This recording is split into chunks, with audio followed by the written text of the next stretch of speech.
Hello and welcome to the Near and Far podcast. I'm here with Nir Eyal, and we're going to be reading The Surprise Science of Manifestation, one of Nir's new articles. Nir, you want to say hello and what we're doing? Absolutely. Thanks so much again for doing this, Nick. Just for everyone listening. So this is a reading of one of my latest articles, and Nick Gray is back with us again today. And Nick is a good friend of mine who has generously offered to read my articles. And then we kind of stop from time to time to elaborate where it makes sense. Let's get into it. The surprising science of manifestation. Manifesting is bull. There, I said it. According to Oprah, manifesting is bringing something tangible into your life through attraction and belief, i.e., if you think it, it will come. It encourages people to bring a goal to life by making vision boards, writing in manifestation journals, chanting positive affirmations, and speaking it into existence. Cue eye roll.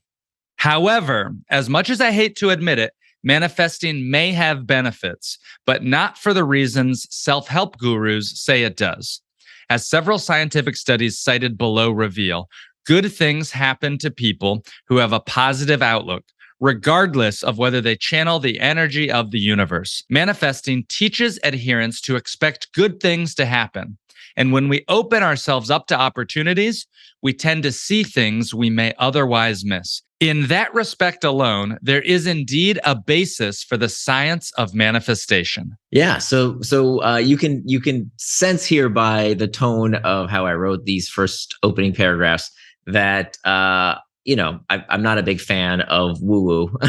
there's a lot of stuff out there, whether it's horoscopes or chakras or healing crystals, that works, but works because of placebos. It doesn't have any kind of, I don't think, any kind of magical connection, any kind of supernatural.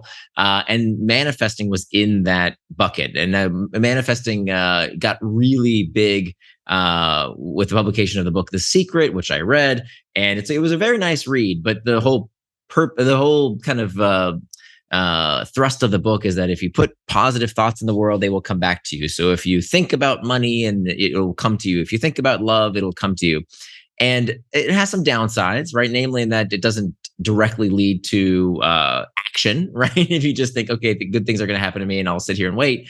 But the idea here is that actually manifesting in some interesting way, like even though I was very skeptical about it at first, the more research I had done into this area, I think I now connect the dots into why people believe it works, because in many ways it does work, but it doesn't work because you're aligning your chakra stone crystal things. It works because of something else. And that's what we're going to get into in a minute. I can't wait to hear, because even I have curious questions about making vision boards and things like that. Continuing.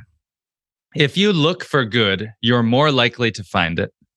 In many ways, expectations shape our reality. This can work in your favor or against you.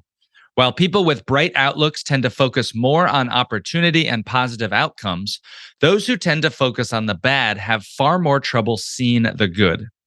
My experience is what I agree to attend to, wrote William James, an American philosopher, historian, and psychologist, in his 19th century book, The Principles of Psychology, Volume 1. Interpretation. What we choose to give our attention to grows in our mind. Focusing on the negative makes it loom large. Consider the implications this has on your life choices.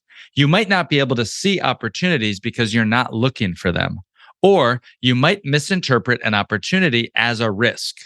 Perhaps you applied to a graduate school program because you wanted to switch careers and you were accepted. Congrats! If you're a pessimist, you'll likely focus on the reasons not to follow through, e.g., quitting your full-time job or taking on debt. If you're an optimist, you might place more stock in the reasons to go for it. For example, pursuing a career you enjoy or earning a higher income. That's interesting. What do you think about that? Yeah, so this William James quote really is the reason that manifesting works. It's my experience is what I agree to attend to. So when you believe good things are going to happen, you're more likely to see those good things happening, right? It's like that phrase on Wall Street that when in bullish markets you look for bullish news. That when there's a trend, when things are happening a certain way, you look for more reasons to confirm your beliefs. And so that's what I think is probably at the core of how manifesting works. It's that idea of the optimists find good things and the pessimists find bad things, like you said. Right.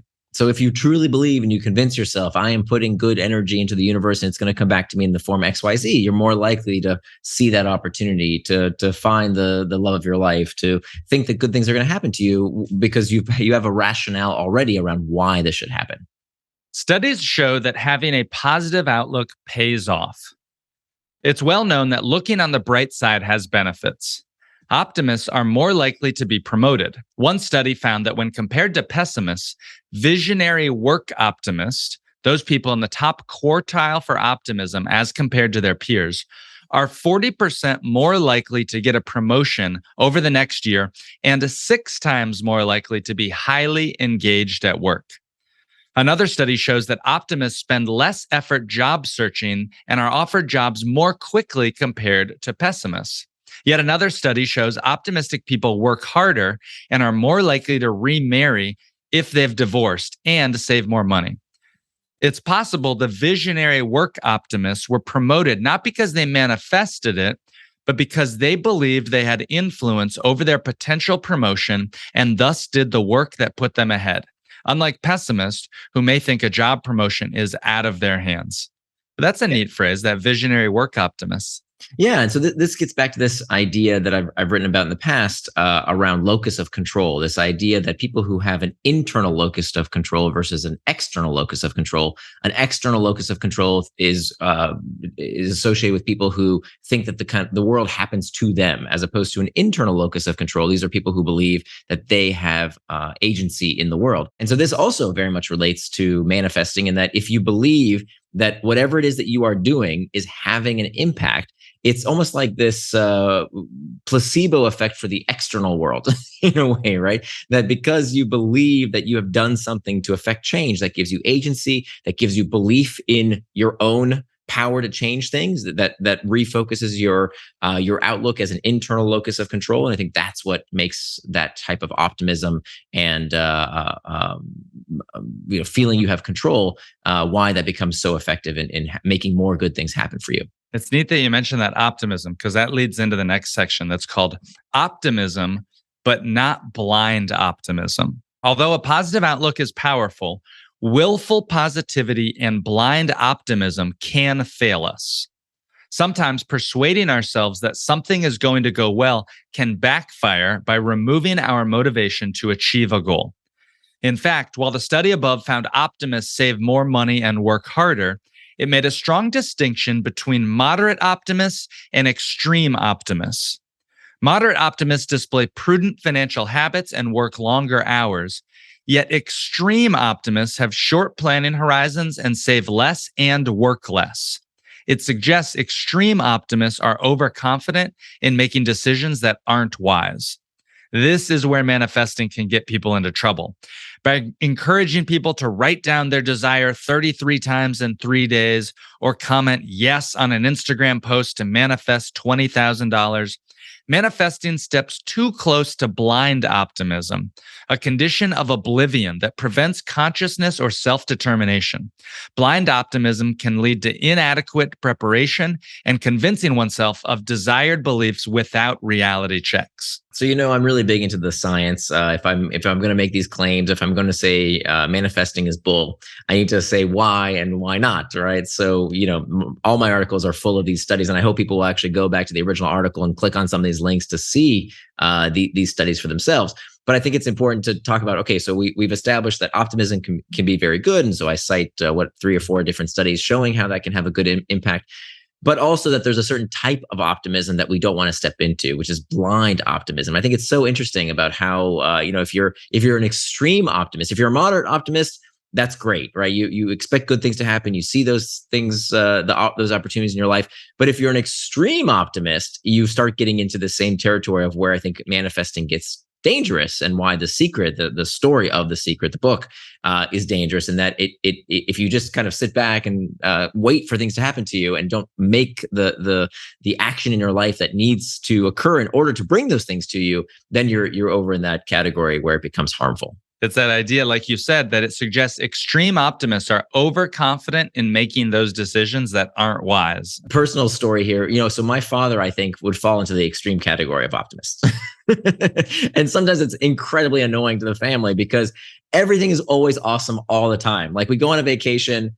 I remember we went one time many years ago, we went to Guatemala and we got stuck in this not very good neighborhood. We didn't feel very safe. We like went on this tour to see this ancient relic that turned out to be just like somebody's like personal scam that they were running to bring tourists into their town. Anyway, long story short, it was not a good experience. And he was such an optimist, like, this is great, this is fantastic, that it not only annoyed the hell out of everyone else, but I think it turns off his brain sometimes into being more skeptical, where you need that as well. You need that balance. So being overly optimistic, and sometimes, in his life, he's made kind of bad financial decisions, which I think echoes this study of, if you think, okay, everything's always going to work out all the time, you lose some of that prudence. So what do we do? Well, going on to the next section, using the science of manifestation. To become more positive and optimistic, start by examining the origin of your current outlook. Perspective and expectations are shaped by a variety of factors, including genetics and age, but mostly by our life experiences, your childhood, your relationships, whether you had success early in life or not. All of these things influence whether you skew toward negativity or positivity. In psychology, a trapped prior is a perception of reality that's colored or trapped by past experiences. To let go of trapped priors, release harmful perceptions about yourself. Many people avoid opportunities or perceived risks because at some point in the past, they decided they were incapable or they were self-sabotaged by thinking something just wouldn't work for them. By letting go of past perceptions of what you can or can't do, you're treating yourself with kindness and giving yourself a better chance to thrive. Next, understand that stepping outside your comfort zone seriously improves your life. You'll always be able to think of a reason not to do something. But sometimes the outcome of a risk or a challenge might surprise you. It could turn out to be just what you needed to shake up your expectations. Don't simply manifest your goals. Instead, abolish negativity that's tainting your outlook and see the opportunities right in front of you. Yeah, that sums it up. That I think this one of the things that works really well in manifesting is that I think it changes people's perception of why they do deserve something. So one of the exercises that manifesting people have people do is to talk about why, who are you not to expect the universe to give you what you need. And I think that's actually, even though it's a little woo-woo, it doesn't work for the metaphysical reasons they say it does, but I think it does break the shackles that people have around self-image. And I've talked about this a lot in Indistractable, around how when you call yourself a certain identity, when you think, oh, I am someone who has a short attention span, or I have undiagnosed ADHD, even though you've never actually gone in to see if you really have it, or I'm a Sagittarius, and that means I can't do this or that. Whenever we have these harmful perceptions about oneself that we encode as a label, as a noun, that I am this thing, that's a very limiting belief that typically does not serve us. So one of the things that manifesting does help us do is break those molds. But we don't need to necessarily subscribe that it's something metaphysical happening. We can just examine in our lives, where are we holding ourselves back? Where do we have a perception of ourselves as being a noun rather than a verb, right? A human that does things, right? A human, what do they say? A human doing rather than a human being. And so by releasing ourselves from that label that doesn't serve us, that's how we can be more optimistic, one, have greater agency in our life, and be more likely to achieve our long-term goals. I thought it was really interesting what you noted about a trapped prior. Mm-hmm. And you wrote a great article about trapped priors and why it's so hard to shake the way that people make you feel. You said in the article, and it was bolded, to let go of trapped priors, release harmful perceptions about yourself. Is there anything there that's worth noodling on or just kind of doubling down on? Yeah, trap priors are a really big thing in psychology. It explains why people have phobias. So when someone has a trap prior around, let's say they're deathly afraid of dogs, it's typically because they have some kind of bad experience in the past. Maybe a dog attacked them when they were young. And now every time they see a dog, they have this uncontrollable fear. Well, what do you do when someone has this trap prior that all dogs are scary and harmful and might attack you?